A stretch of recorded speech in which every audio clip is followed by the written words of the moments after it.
প্রিয় দর্শক, আসসালামু আলাইকুম। আজকে আমি ভ্রমণ করছি দুবাই মেট্রো রেলে।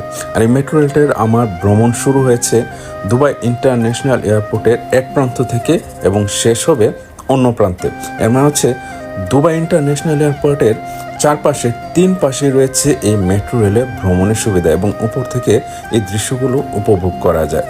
অনেকেরই ধারণা দুবাই মরুভূমি হয়ে গেছে, এই হয়ে গেছে, সে হয়ে গেছে। আপনারা আমার ভিডিও দেখলে বুঝতে পারবেন কি অবস্থা।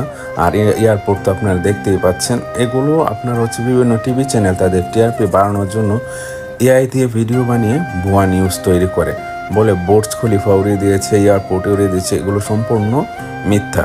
হ্যাঁ, দুবাই এখন যে পরিস্থিতি সেটা হচ্ছে ইরান আর ইসরায়েলের যে যুদ্ধ চলছে, এর মধ্যে দুবাই অনেকটা প্রভাব হচ্ছে ব্যবসা বাণিজ্য, যারা চাকরি করছে তাদের সমস্যা হচ্ছে। কিন্তু নর্মালি ভিডিওতে যেগুলো দেখা হয় এগুলো সত্য না, এগুলো সম্পূর্ণ ভুয়া।